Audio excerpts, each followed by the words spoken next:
Isaiah 9, and I'm gonna go ahead and read verses 1 through 7 is where we finished last week. Nevertheless, the gloom will not be upon her who is distressed.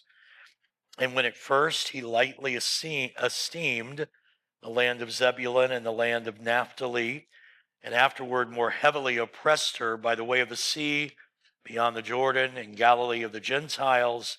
And this is the promise: the people who walked in darkness have seen a great light.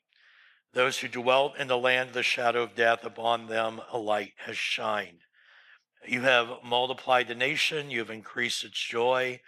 They rejoice before you according to the joy of harvest, as men rejoice when they divide the spoil. For you have broken the yoke of his burden and the staff of his shoulder, the rod of his oppressor, as in the day of Midian, where every warrior's sandal from the noisy battle and garments rolled in blood will be used for burning and fuel of fire.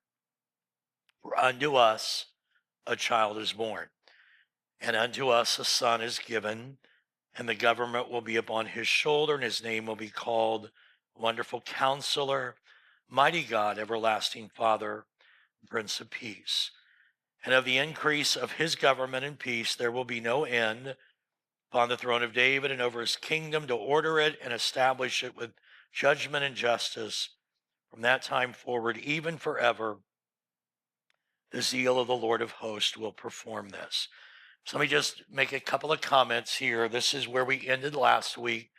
And this is kind of, Isaiah does this a lot. He looks to the present situation, talks about how bad it is, how badly both Israel and Judah had walked away from God, and how judgment was coming and what was going to eventually occur. And then he pivots often in the middle of it to say, but there's this great hope down the road, and that's the coming of the Messiah someday. And so it's kind of a back and forth in Isaiah. And that's where we ended last week, after being very clear about the judgment that was to befall them. He says, but yet there's a day coming that a child will be born, and we have the hope of the Messiah that's to come. So there's this prophetic promise in chapter 9, verses 1 through 7.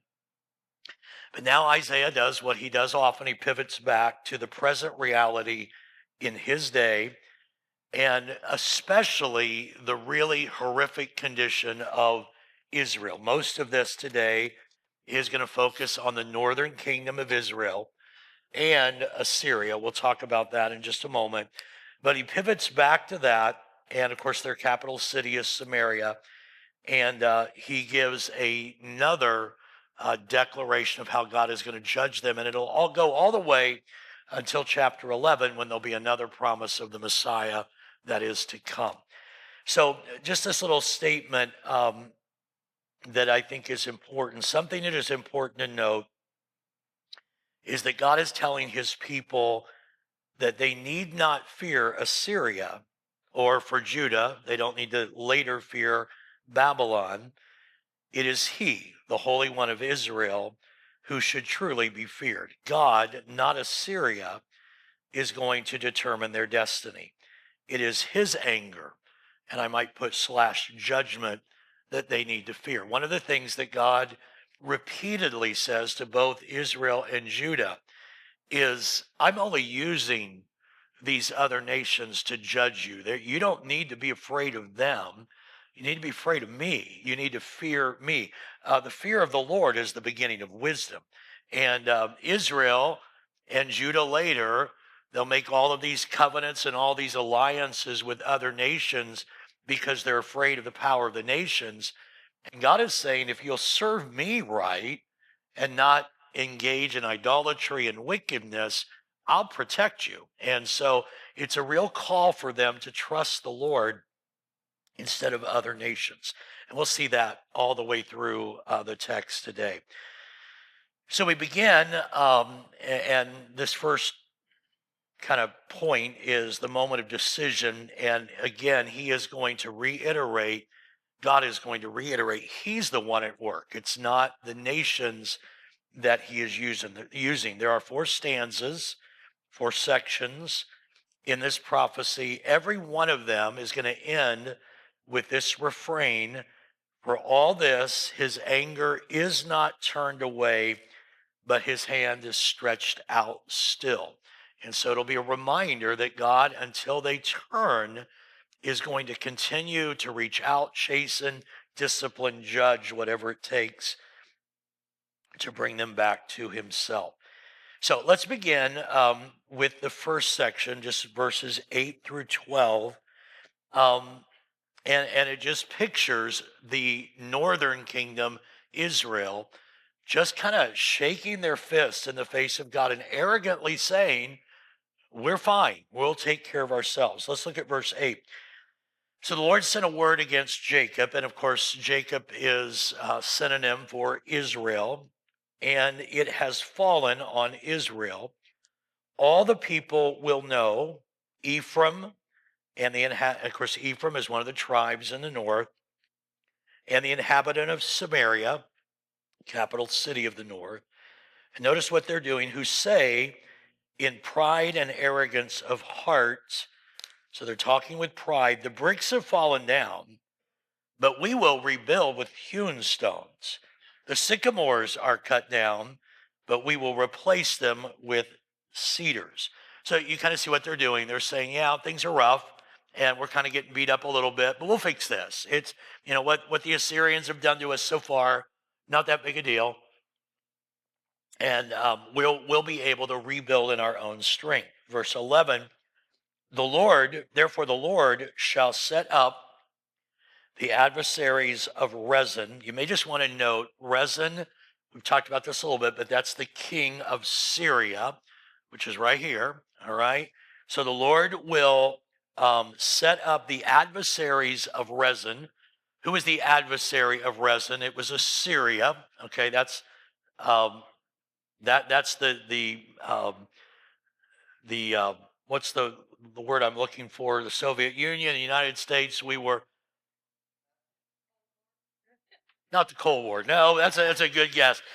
Just the most powerful nation. There's a term for that I've lost because I don't know why. I lost it today. All right, but they are the power. They're the most powerful nation in the world at the time. Babylon will be later. All right, so that is the Assyrians are the adversaries of the Syrians. Assyrians, adversaries of the Syrians. 2 different nations. All right. So the Lord will set up the adversaries of Rezin, the adversaries of Syria, against him, which is Israel, and will spur his enemies on. The Syrians before and the Philistines behind, and they shall devour Israel with an open mouth. For all this, his anger is not turned away, but his hand is stretched out still. Superpower. That's what I was looking for. All right. The Assyrians were Bob, did you say that? Oh, Jesse said it. Superpower. All right. The Assyrians are the superpower of the day. So here's what's going on.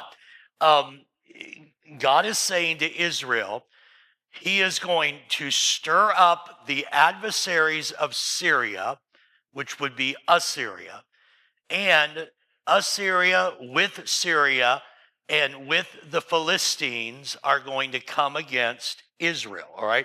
Those 3 nations. Now, let me just kind of show you where Assyria is up to the northeast. Syria is directly north of Israel. The Philistines were seafaring people. They made their living on the coast, and so they are all along this coast. So even notice the text even says the Syrians before, that would be above, and the Philistines behind, which would be below. And then, of course, the adversaries of Syria, the Assyrians, and they're all going to come down on Israel, devour Israel with an open mouth. For all this, his anger is not turned away, but his hand is stretched out still. So let me just kind of walk through these 4 little subpoints. This is a really very simple text, actually. All the people will know that it is God that has brought the judgment. Part of the reason they'll know is because there will be a very bizarre alliance of Assyria, which is actually an adversary of Syria and the Philistines. They're all going to join together. And so everyone is going to know that God is in charge of this judgment. And instead of repenting and turning back to God, Israel says, we'll just replace these stones. We'll just replace these trees. Israel sees it as only a small setback, when in fact, God is bringing judgment to them. And in verse 12, he will not relent. For all of this, his anger is not turned away, but his hand is stretched out still. So Isaiah is prophesying. Okay, let me just make sure you get this. He's prophesying to Israel. And he's saying, you've been arrogant. You have said, we've got this. We've got it under control. We can handle ourselves. We don't need God. We're going to serve our idols. And you've had little setbacks along the way. And you've said, oh, that's nothing. We have this under control. And God said, this is the prophecy of Isaiah. I'm going to bring 3 nations against you. I'm going to bring the adversaries of Syria, which is TP3 in Assyria, Tiglath-Pileser III, and Syria and the Philistines are all going to march in on you. They're going to devour you. They're going to bring my judgment on you because you've not repented. You've arrogantly said, we have this thing under control. So then we move to verse 13. The second section here, kind of the second piece of the prophecy, is the leadership of Israel is rebuked. For the people do not turn to him who strikes them. So in other words, Israel's not turning to the God that's judging them. Instead of turning to that God, they're turning away, nor do they seek the Lord of hosts. So everybody got verse 13. They should be turning to him. When God starts judging, they should be turning, but instead they resist and they become more determined to stand against God. Therefore, because of that, the Lord will cut off the head and tail from Israel, palm branch and bulrush in one day. The elder and the honorable is the head. The prophet who teaches lies, he is the tail. So God is saying, I'm going to take out the leaders. In one day, I'm going to bring judgment against them. For the leaders of this people, verse 16, cause them to err, and those who are led by them are destroyed. We'll keep reading. Therefore, the Lord will have no joy in the young men, nor have mercy on their fatherless and widows. For everyone is a hypocrite and an evildoer, and every mouth speaks folly. For all this, his anger is not turned away, but his hand is stretched out still. So again, this is just a continuation of Isaiah's prophecy to Israel. Your leaders have led you into error. The elders are the head, the prophets who are saying, what are the prophets saying? It's all good. They're false prophets. Everything's fine. We don't need to turn to God. We don't need to turn to Yahweh. Everything is fine. And they are leading the people into further rebellion against God. And so God says, I'm going to take off the head and the tail, and I'm going to bring judgment to you.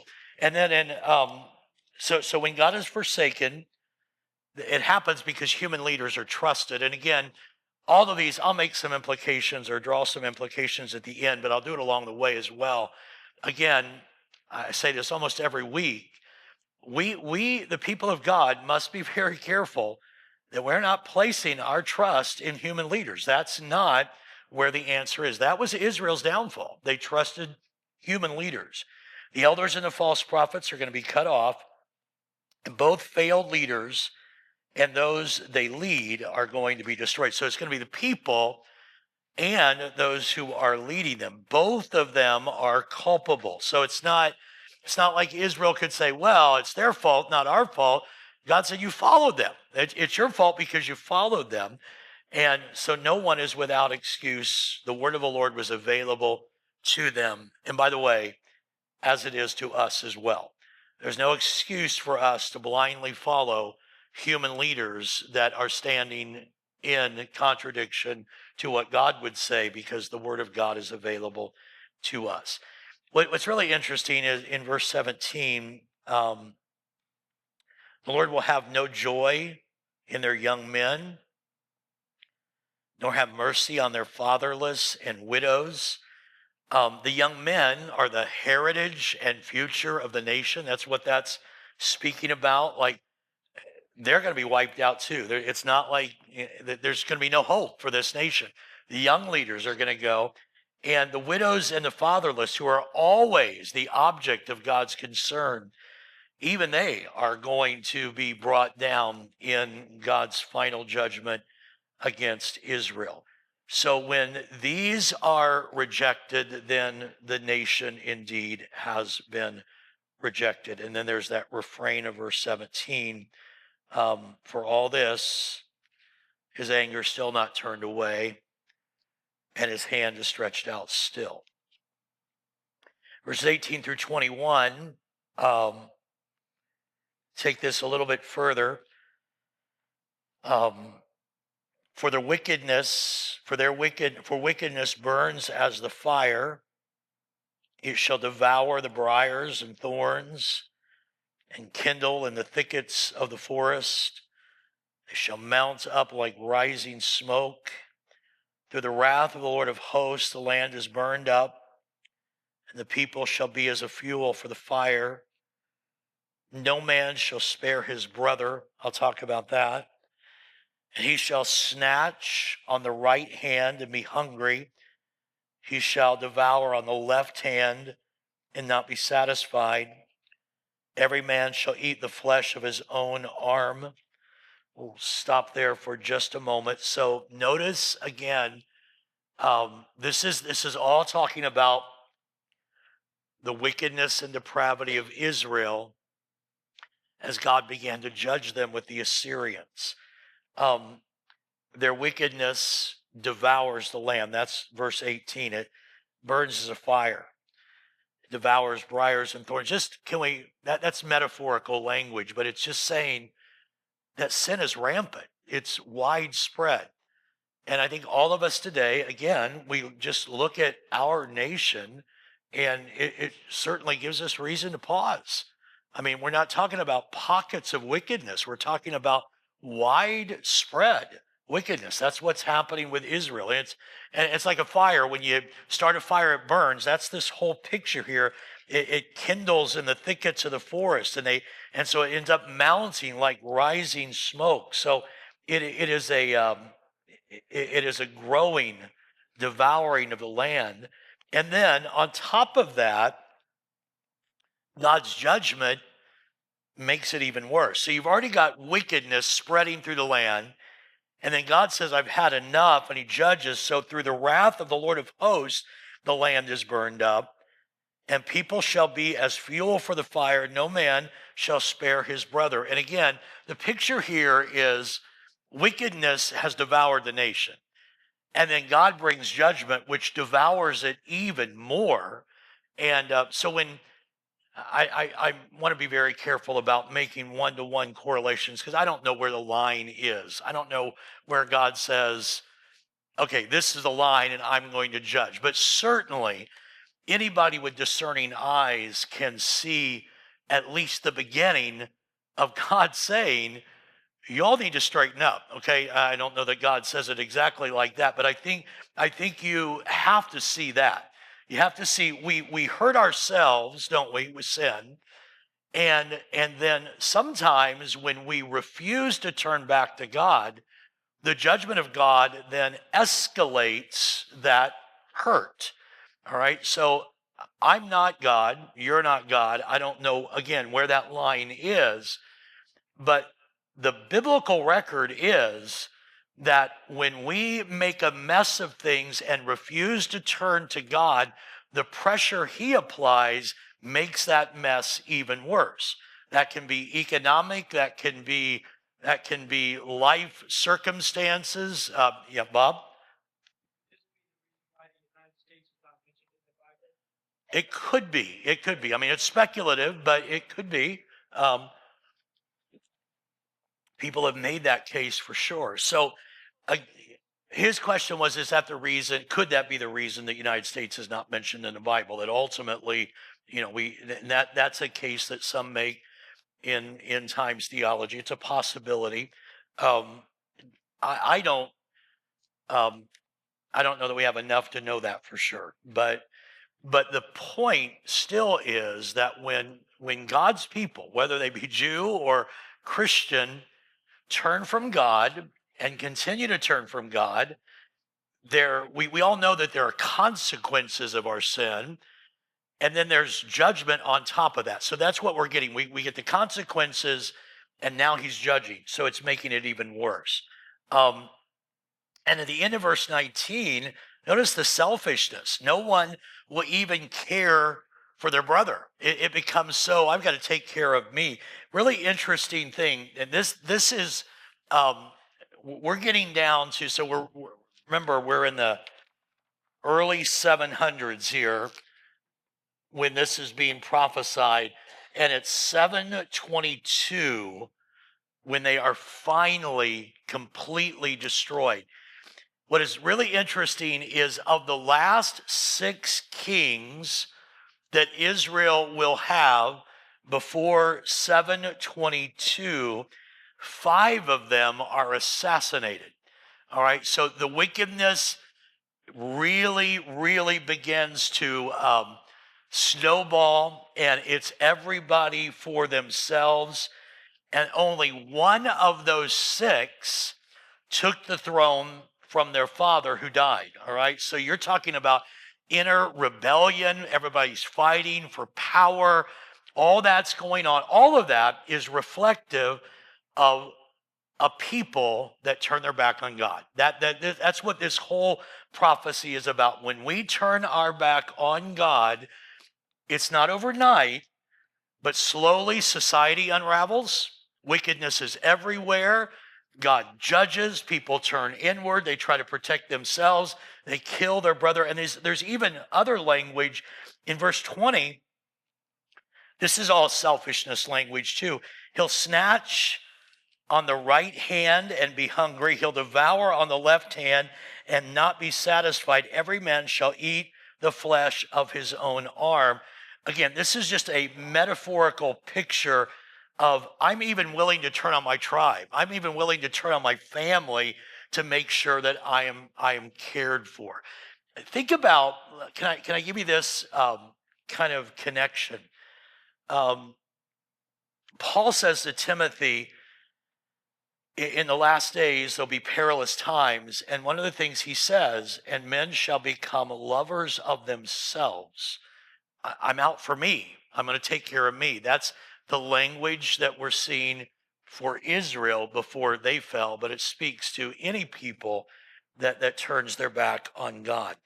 Now notice, look in verse 21.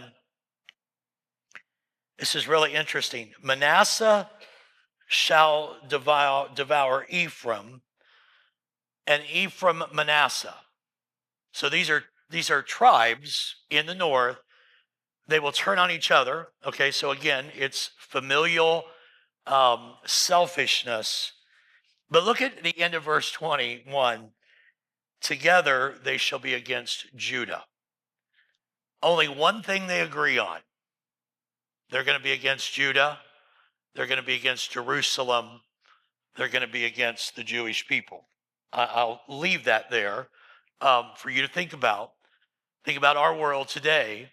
And there's a lot of strange bedfellows, aren't there? And there's one focus, and they all hate Judah, all right? So just keep that in mind. And that again, and I'm not going political, and if you ask a question political, we'll just move on, all right? So don't do that. This is very nuanced. And I've said before, I don't think the support of Israel means we support every policy they make every day. But there is something to the biblical promise of Genesis 12 that whoever blesses you will be blessed, whoever curses you will be cursed. And I think that is sometimes puts nations on the scales. And I think that's why we are called to be people who pray for. I can't even begin. And I'm guessing none of you can, but I can't even begin to unwrap all the layers. I have no idea who's telling the truth or any of that. All I know is that we must not turn away from God or the people of God, whatever that looks like. All right. So, and that is, it's just really interesting that 700s BC, the only thing these nations could agree on and these tribes could agree on is their hatred for Jerusalem. All right. I find that um, interesting at the very least. And then that refrain again is repeated. Um, for all this, his anger is not turned away, but his hand stretched out still. And then verses 10 or chapter 10, 1 through 4, just a couple of other little things. Woe to those who decree unrighteous decrees, who write misfortune, which they have prescribed, to rob the needy of justice and to take what is right from the poor of my people, that widows may be their prey and that they may rob the fatherless. What will you do in the day of punishment and in the desolation which will come from afar? To whom you will flee for help? And where will you leave your glory? Without me they shall bow down among the prisoners, and they shall fall among the slain. For all this his anger is not turned away, but his hand is stretched out still. It's really just God saying there's not going to be any mercy for those who have oppressed, those who have perverted the legal system, those who have been unfair to the oppressed and the poor. They're going to be all part of this judgment. Where are they going to flee? They're going to be prisoners. They're going to flee. They're going to be judged. And ultimately, God is going to bring Israel down. So this is kind of it's kind of the death nail prophecy that God gives through Isaiah to Israel. Again, maybe a decade and a half before they're finally destroyed. They're warned. This is warning. This is prophetic warning to the people of God that they obviously did not listen to. Now, we kind of pivot here because now God is going to speak to Assyria. It will be Assyria in 722 that will be the final devastation of Israel. But Assyria is only an instrument in the hand of God. And sometimes instruments in the hand of God begin to think they're God. And that's exactly what happens to Assyria. So now he pivots. Look at verse 5. Woe to Assyria, look at this, the rod of my anger and the staff in whose hand is my indignation. I will send him against an ungodly nation and against the people of my wrath. I will give him charge to seize the spoil, to take the prey, and to tread them down like the mire of the streets. Real simple. God is saying, now I'm going to warn Assyria. All Assyria is a rod in my hand. All Assyria is a nation that I have said, my people need judged, so I want you to go down there and I want you to judge them. I've led them. I've made this possible. Again, this is all about, let me go back to my early comments. God is saying through Isaiah, you need to not get worried about all these nations. You need to trust God. I can use any nation I want. I can stop any nation I want. You need to trust me, but they weren't. And so God said, okay, I'm going to use this nation, Assyria. They're just a rod in my hand, and I'm going to judge my people. I'm going to allow them to seize the spoil, verse 6. I'm going to allow them to take the prey. I'm going to allow them to tread them down like mire on the streets. Verse 7, though, yet he does not mean so, nor does his heart think so, but it is in his heart to destroy and cut off not a few nations. Now, what he's saying is, Assyria doesn't think he's just a rod in God's hand. Assyria thinks Assyria is doing this. They think they're the ones in charge, and they've got bigger plans to take out more nations. Verse 8, for he says, are not my princes altogether kings? Is not Calmo like Carchemish? Is not Hamath like Arpad, is not Samaria like Damascus. As my hand has found the kingdoms of the idols whose carved images excelled those of Jerusalem and Samaria, as I have done to Samaria and her idols, look at this, shall I not also do to Jerusalem and her idols? So here's what Assyria is saying. Assyria is saying, God said, Assyria is a rod in my hand. I sent them down there, and they're judging because I allowed them to.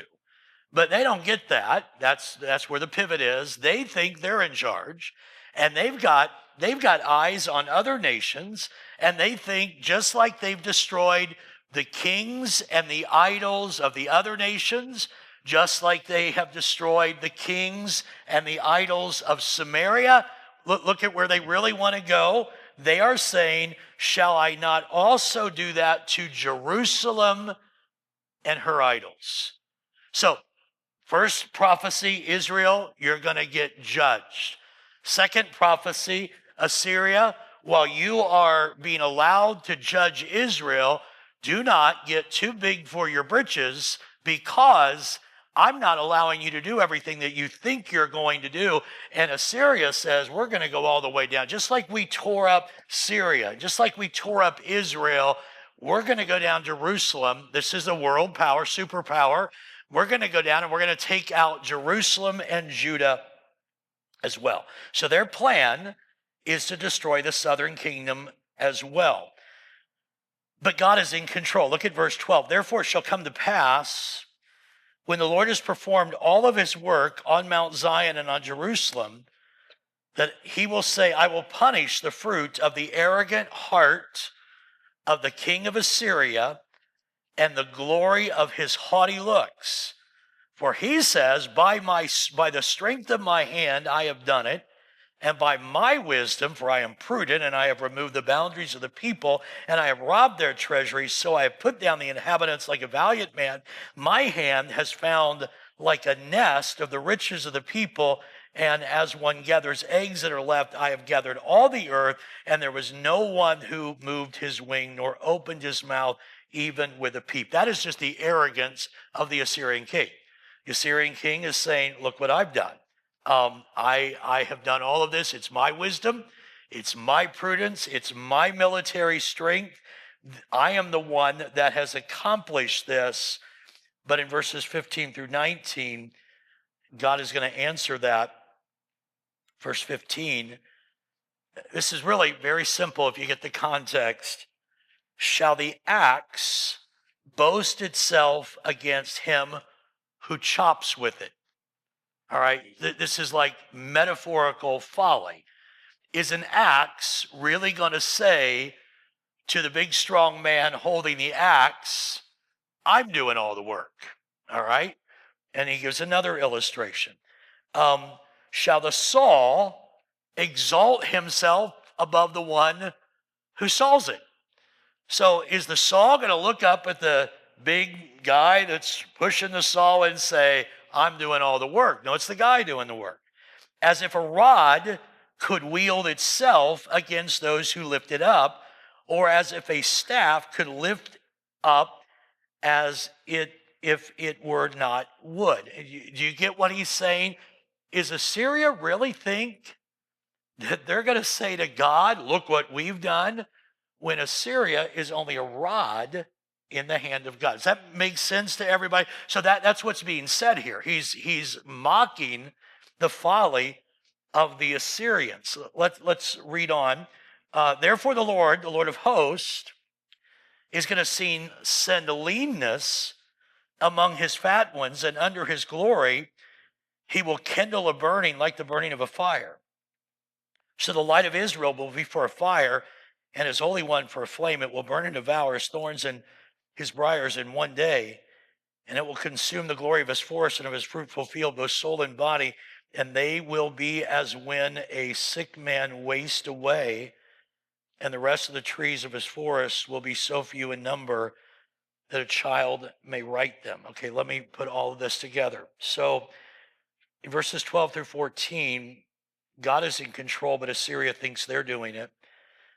verses 15 through 19, because they will not acknowledge that God is the great one, the flame of his holiness is going to turn on Assyria and going to destroy them. Now, I'm gonna jump ahead. I want you to go to Isaiah 36 so I can give you an example of this. 37, excuse me. I'm not going to read you the whole story because I don't want to give a complete spoiler alert. All right, 37 though. Now, let me. I know I'm giving a lot, but I think it's understandable. So in 722, Israel's gone. The Assyrians destroy Israel. Judah continues. Judah, the southern kingdom, continues, and they'll end up with Hezekiah as their king, and they'll have other kings after him. It will not be until 586 that they'll finally refuse God long enough that God will judge them too. When we get to chapter 37 of Isaiah, Hezekiah is the king. Israel is already out of the picture. Assyria is flexing their muscles, and now they're going to do what they said they were going to do in that text I just read you from our text today. And they're going to really have Hezekiah on his back heels. And again, I'm only going to read you a little bit of this. Look at 37, 36. Actually, maybe I want to read a little bit before that. That gives the final, I guess that does reveal the spoiler alert. Let me, that's okay. We'll do that. I don't want to tell you the whole story, but here's what's going to happen. Judah is going to hear that the Assyrians are going to, and Hezekiah's nervous, and he's thinking about giving them tax money to just leave us alone. And the prophet Isaiah is going to say, don't do that. God's got this. And if you look in verse 36 of chapter 37, and the angel of the Lord went out and killed in the camp of the Assyrians 185,000. When people arose early in the morning, there were the corpses all dead. So Sennacherib, who at that time is the king of Assyria, departs, and he goes away and he returns home, and he remains at Nineveh. And it came to pass as he was worshiping in the house of Nisroch, his god, that his sons Adramelech and Sharezer struck him down with a sword, and they escaped into the land of Ararat. And then Esarhaddon, his son, reigned in his place. That will be the end, for all practical purposes, of the superpower stature of Assyria. It's going to happen much later when we get to Isaiah 37. But this is what God is saying. Now you can go back to our text, back in Isaiah 12, or 10, excuse me, 10. We're not to 11 yet, so we can't be to 12 yet. So back to 10. And this is what God is saying through Isaiah to Assyria. You're going to try to do this, but you're just the axe in the hand of the guy swinging the axe. You're just the saw in the hand of the guy cutting the wood. You are just a rod in my hand. But because of your arrogance, I'm eventually going to destroy you. And the fulfillment of that prophecy then comes in that text that I read you from Isaiah 37. All right. Now let's go to chapter 10 and verse 20. Everybody following this so far? Is that making sense? Okay. All right. You're really quiet, but you don't look too confused. So that's, I feel good about that. I've got to find something to feel good about. So that's as long as you don't look confused, I'll keep going. All right. Verse 20. So it shall come to pass in that day that the remnant of Israel and such as have escaped the house of Jacob will never again depend on him who defeated them, but will depend on the Lord, the Holy One of Israel, in truth. The remnant will return, the remnant of Jacob, to the mighty God. For though your people, O Israel, be as the sand of the sea, a remnant of them will return. The destruction decreed shall overflow with righteousness. For the Lord God of hosts will make a determined end in the midst of all of the land.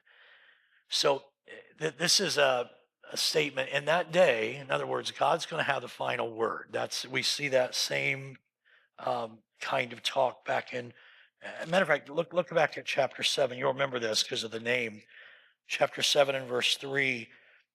Remember that this original prophecy, the Lord said to Isaiah, "Go out now to meet Ahaz, you and Shear-Jashub, your son." And of course, that name, Shear-Jashub, means a remnant shall return. So now he says, after all that's done, watch this. After Israel's destroyed, after Syria's destroyed, in that day, there'll be a remnant who will no longer trust the one who destroyed them. They'll not trust another nation, but they'll trust the Lord God. I like this quote of John Oswalt, so I put it in here. In that day is an expansive term referring to any future time of God's judgment and or restoration. Thus, it's not necessary to refer it directly to the events of 701 BC, nor even to the events of 620 or 609 when Assyria is finally destroyed. Rather, here it speaks of the future time when all the punishment at the hands of the nations will be over and the purified remnant of God's people will be brought home. So in that day has specific meaning, but also futuristic meaning. In that day, that's like us saying,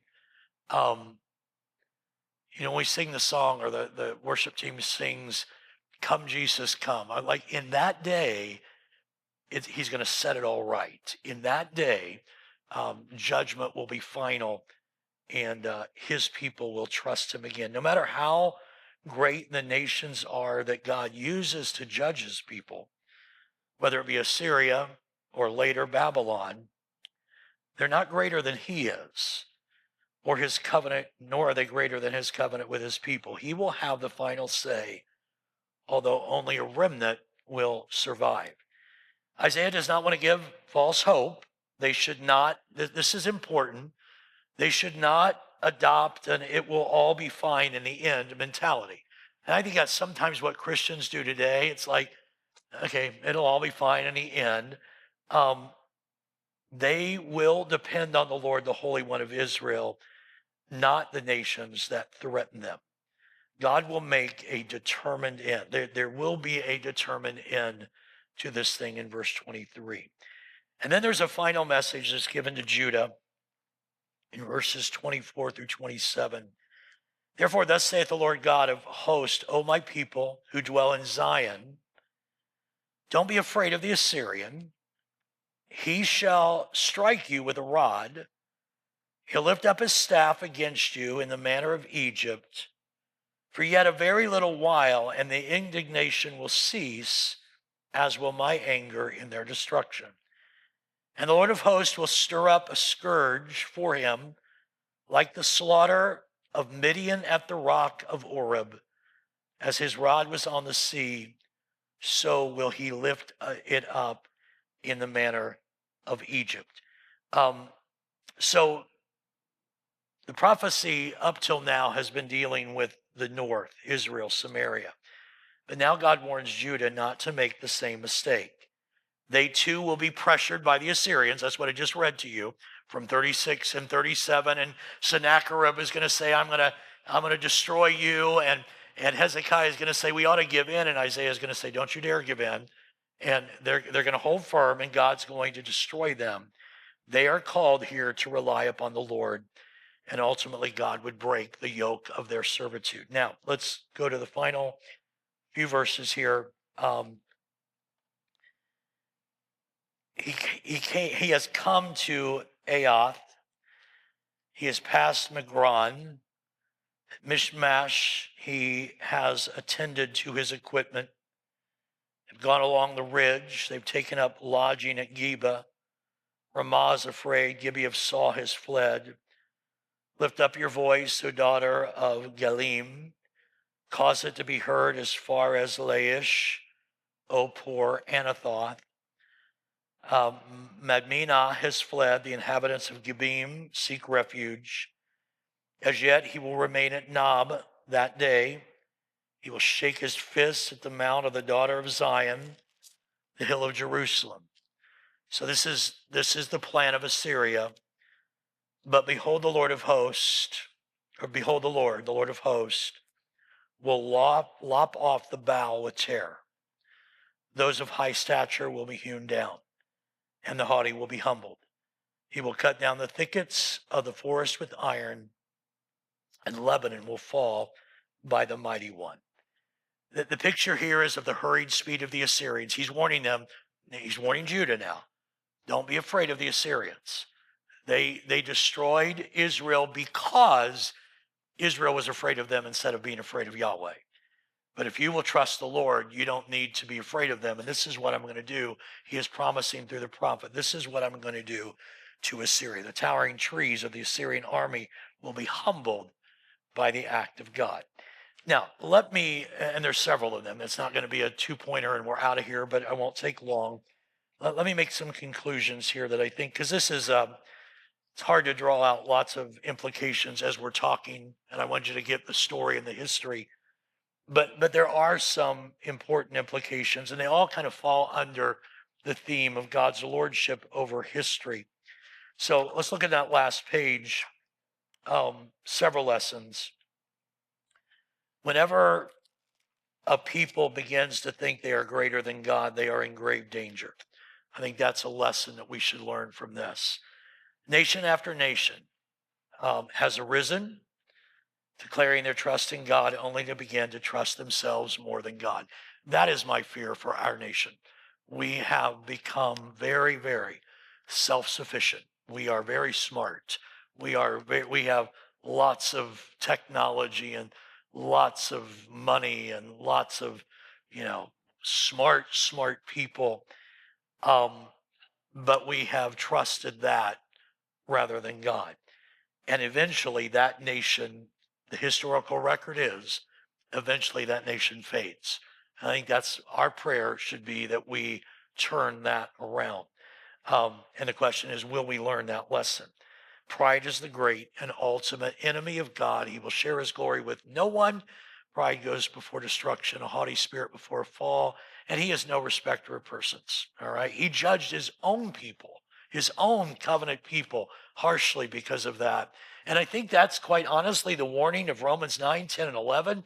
If God, and again, this is not a Roman study, but the natural branch was Israel, and God says, if I'll cut off the natural branch, the grafted in branch should not get too arrogant and think they can't get lumped off as well. So that's a huge lesson. Secondly, we must always keep a healthy balance between judgment and hope.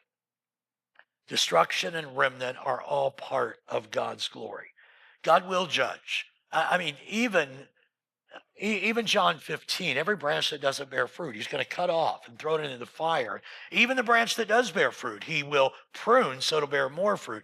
So there's always going to be chastening. So we need to keep a healthy balance between God's judgment and the hope that we have.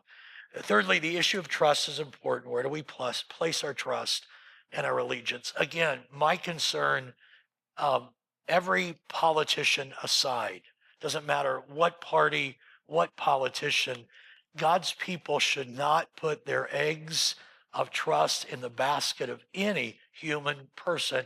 Our trust has to be in God. It's as simple as that. And sometimes we say it, but we still don't act like it. We don't live like it. And that's so important. Number 4, the importance of memory, remembering what God has done in the past. Judah had perfect chance. God said, remember what I did to them. Don't make the same mistake. Well, they didn't make it with Assyria, but they ended up making it with Babylon anyway. They just get more ungodly and more engaged in idol worship, and ultimately they fall. Number 5, human power is not a match for divine power. Is the axe really going to say to the one holding the axe, it's really me doing the work? And yet we do that all the time. Look what we've done. Think about, we're going to talk about Babylon later on in Isaiah. Nebuchadnezzar.